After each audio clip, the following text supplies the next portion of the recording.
the receivership come through. But there's been problems that have been going on for quite some time, and I guess I'm not surprised that they've got into trouble, but I'm just a little bit surprised that their receivership came at this point. Yeah. Bill, you're headquartered down in Christchurch. What is the scuttlebutt around the South Island about this development?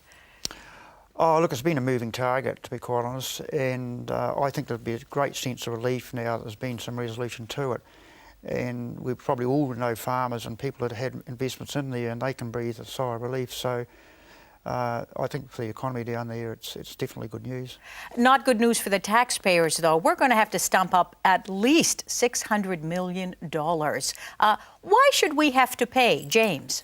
Well, I guess the key thing is that the retail deposit guarantee scheme was set up in 2008 to stabilise the financial system in New Zealand, because globally all economies were having trouble, installing confidence in their people to put money in their banks because there was so much turmoil going on. So a lot of countries did this. New Zealand followed suit, and it was necessary at the time, and it's also has been necessary for the finance companies. So the government has set aside around $900 million for this sort of event to happen. So it does look like South Canterbury is probably going to swallow up quite a bit of that. But wait a minute, aren't they going to have to go offshore now and borrow this? The government, well, I guess the government can borrow a lot cheaper than what they're going to be paying for interest down the track. So I think that's probably why they have made this decision now to go and put the funds in there as opposed to accumulating interest over the next few months, for instance, and then having to pay that out, because they know that they're going to have to get that money from somewhere, and they can fund it cheaper than what we can here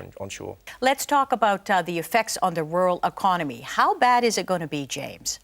Well, it depends on where these loans are and where the assets are for South Canterbury. I mean, some of the talk that I've seen is that there's about $900 million worth of good lending out there. That is the state and true sort of in the rural sector. If that is the case, then there probably won't be a huge amount of effect on that part. And on the other side, then there's around $700 million that's termed a bad bank, as Sandy May has put it, and that some of that money may not be. It's probably severely impaired. It's going to be interesting to see how that comes out, because the receivers are going to have to make a decision as to how they get rid of those assets, and they're probably going to have to sell them all to one party, and then that party is going to have to decide how they're going to realise it. So, I think it's been clear that the government, by stepping in, then they have made it that they've stepped in to ensure that there's as little effect on the general New Zealand economy as possible, and to try and keep some stability up. So they don't want to see a whole lot of farms sold. Which brings me to the PGG Wrightson situation. A report has now come out saying that the way that they did not follow their prospectus for the NZ Farming Systems company down in Uruguay was shocking. What do you make of that? You'd have to say somebody erred if they didn't follow the process. Apparently they didn't. They took a new development. They didn't follow the prospectus. They bought way more land than they should have. Then they ran out of money. They didn't think about irrigation, and they had no money for fertilizer. Are these guys that you'd want to be working with? No. James, what do you make of it? Who's going to come in and buy the shares now?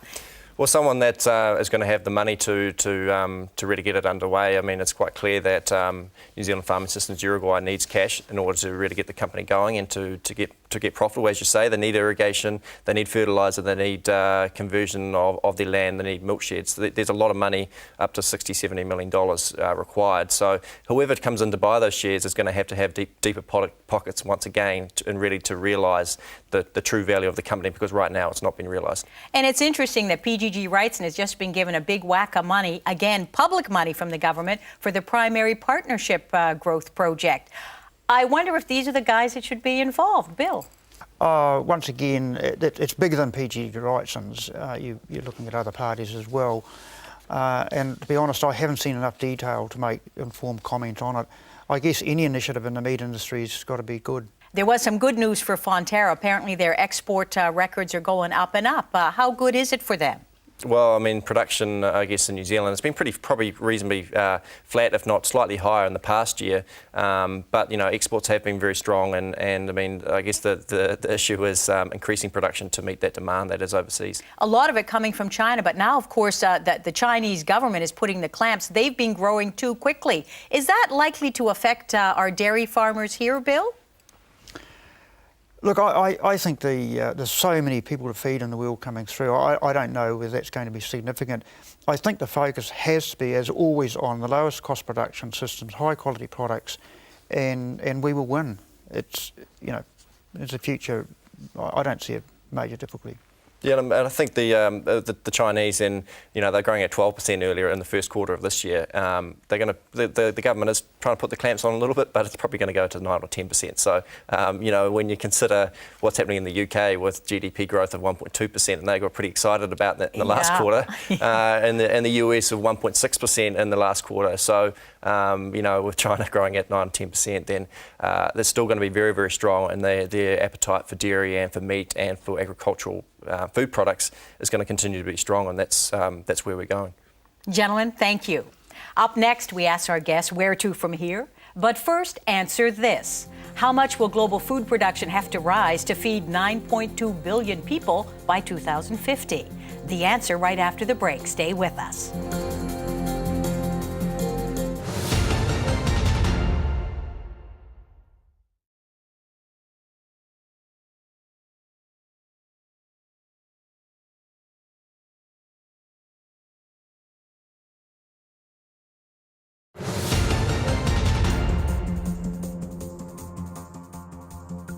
Welcome back to Money Talks. Just before the break, we asked you, how much will global food production have to rise to feed 9.2 billion people by 2050? The answer? Global food production will have to increase 70%. And many people are now saying when it comes to feeding the world, the focus is moving away from organics to food safety. Bill, your thoughts on this? Oh, I think that's absolutely right. Simply put, if the world turned fully organic tomorrow, there'd be millions, if not billions, of people starve. It's just a pipe dream, really. So we have to move to sustainable farming and look at food security, and I think that's where the world's going to go, and you'll hear a lot more about this coming through in the future.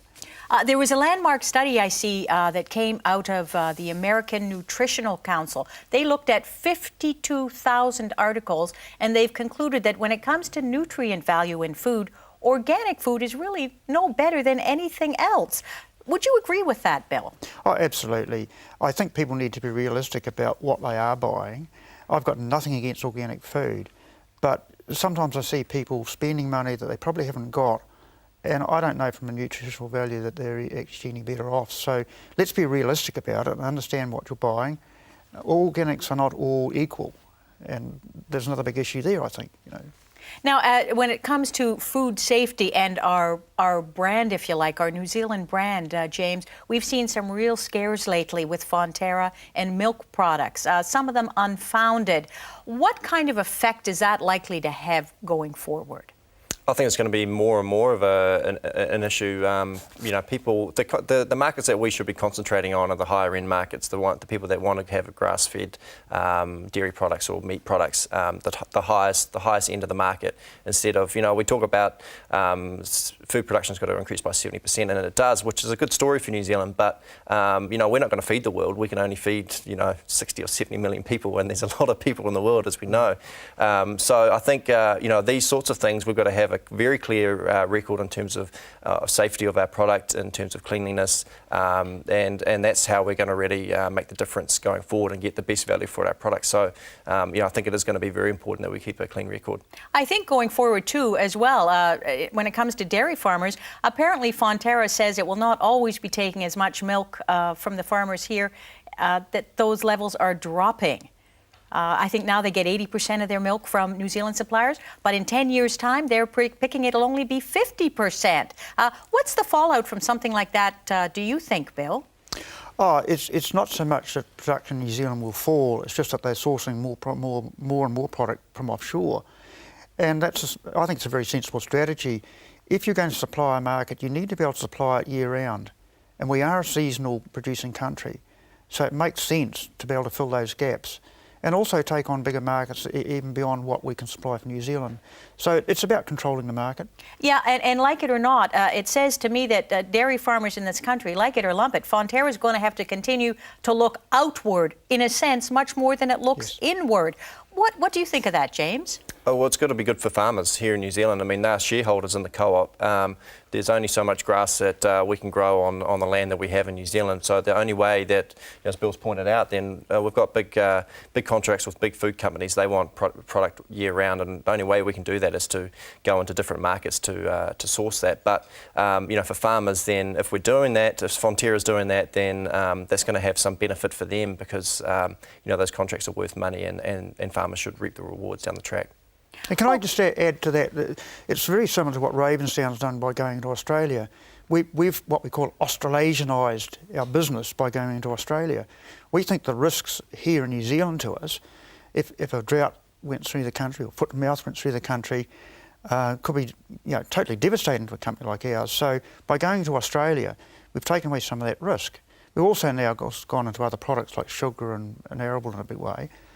But I think this thing of spreading your risks outside your own gate. It's no longer little old New Zealand. We've got to become citizens of the world more than ever.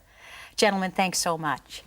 Thanks to my guests, ASB Rural Economist James Shortall and Ravensdown Chairman Bill McLeod.